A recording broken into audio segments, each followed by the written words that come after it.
Yo, what's going on, y'all? It's Combo Breaker 99. I'm back with my post-fight analysis video from the fight last night between Sijara Eubanks and Pannie Kianzad. All right, y'all. I feel like this is a 50-50 fight. I like both fighters, but at the same time, it was just kind of a pick-em, because sometimes Sijara Eubanks comes to perform. Sometimes, she can lack something. Sometimes she won't level up. Sometimes she'll win. Sometimes she'll lose. Pannie Kianzad, on the other hand, I did feel like she had more tools than Sijara Eubanks. I feel like she takes more chances. That's why I was thinking in my mind that I think Pannie might edge this fight out. She'll go in there and land in volume. She can take a punch. She has good strength.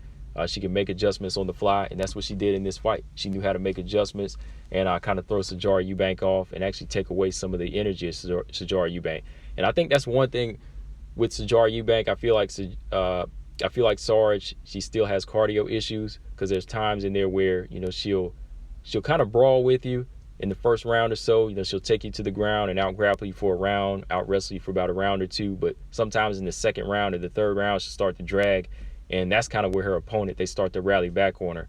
And that's what Pannie Kianzad did in this fight. In the second round, she made adjustments, went in there, fought on the inside in the clinch, landed some good knees to the body that really started to sap the energy of Sarge. And then she started boxing from the outside in the third round, just landing more punches. Now, she took a few shots here and there, but she really landed some good combinations on Sarge in this fight. And yeah, she won a unanimous decision. I had it 2-1. Real quick, looking back at the fight, the first round was all Sarge. Pannie, she started off good, jabbing, triple jabbing, stepping to the side, but Sarge right away, she changed that level, got the double leg takedown and pretty much controlled on the top. Pannie was trying to hand fight with Sarge a little bit, try to get the wrist control because Sarge was in the guard and she tried to go for that arm bar. But Sarge is a strong fighter. She was able to be fluid, keep it inside control, and just finish off the round pretty strong, using her grappling skills like she does. But sometimes I think that takes away a lot of her stamina, which is something she needs to work on. The second round, Pannie started putting punches together, landing right hands to the head and to the body. Sarge closed in for another clinch, and at first I'm like, Pannie needs to go on the outside here. She needs to work from the outside because she was able to get Sarge's back to the fence, and I was like, okay, maybe she should break and go back to the center of the octagon. But once again, man, like Pannie, she made this adjustment, and she was in the clinch, and she was fighting. She was using her strength. She was using her strength back on Sarge, and I think, like I said, this was taking energy away from Sarge because she was landing some nice knees and elbows in the clinch, really grinding the forearm, and landed a couple good knees to the body that I think kind of did some damage on Sarge because it looked like it got a reaction out of Sarge. So when she did that, she started working more, staying in close, just kind of smothering her, keeping the underhooks, and just getting in a lot of good work. And Sarge does charge in for that takedown, and she gets it. But Pannie, she tries to lock in, get another armbar attempt off her back. She's not able to get it because, like I said, Sarge, she's still a good grappler. But back on the feet, Pannie starts pumping that jab out again, just outstriking Sarge as she slows down and pretty much controls the second round, in my opinion, because she finished it pretty strong with some good elbows. So, yeah, it was tied at this point. Last round, Pannie started off on the feet, and this is what I wanted to see from her, circling and jabbing and catching Sarge with good strikes. Sarge continued to try to go in for that clinch, but Pannie was controlling the clinches as well.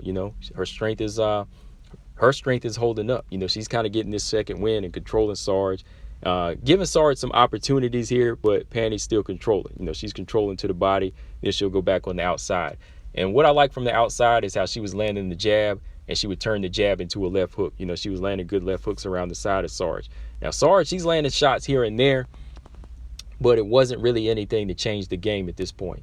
Sarge is landing in singles. She'll kind of wait in the pocket, come back with a big right hand, crack Pannie with a shot here and there. But, Pannie's a brawler. Like, Pannie goes in there and she'll take a big shot and give you 2 or 3 shots. I mean, you can see she's missing some teeth. I like that, though. I think it's funny. I told her that before. But, yeah, man, she'll go in there and take a few shots here and there just to get off her combinations, and she'll come right back for more, and then she'll step to the side, land some combinations, and that's how she won the round. Really good, solid boxing from Pannie Kianzad. That's what I like about her. And Sarge has good power. She can fight in the pocket, but she just needs to let her hands go. But she really let the third round go. I feel like she did land some effective shots, like some good effective left hooks, but she never followed up. Pannie just stayed one up above her with the volume punching. So, yeah, I had it 2-1 for Pannie Kianzad. A good performance by Pannie. This was a good, solid win for her. You know, as for Sijara Eubanks, I just feel like, man, like her main thing is to really just level up in these fights. Like she's never gonna get to the top 10 if she's losing to fighters, you know, below top 10 like this, you know, in dominant fashion like this. You know, she's really gonna have to go in there and work. Like even the Ketlin Vieira fight, I felt like that was a winnable fight for her if she just stayed in the pocket more and let her hands go. Like if you're not gonna take the fight to the ground for 3 rounds, then you gotta let your hands go. You know, especially if you're durable, you got the chin and you're strong, you gotta go in there and take chances. You know, I feel like Sijara Eubanks has a lot of the goods that could carry her far, but it's just those cardio issues that I think she has that's kind of holding her back. Some people feel like she's too small for 135 as well. I mean, I don't know. Let me know in the comment section what y'all think. But yeah, man, good win for Pannie Kianzad. From here, I'd like to see her in there with like Julia Avila and maybe somebody in the top 10 now. You know, I think she's ready for that. You know, Sarah McMahon, Yana Kunitskaya, somebody like that, you know, because she's a good, exciting fighter. I like Pannie a lot, man. But yeah, man, that's all I got on some guys. Let me know in the comment section what y'all think. Does Sijara Eubanks stay at 135? Pannie Kianzad, who do you want to see her fight next? Combo Breaker 99. I'm out. Subscribe. Peace.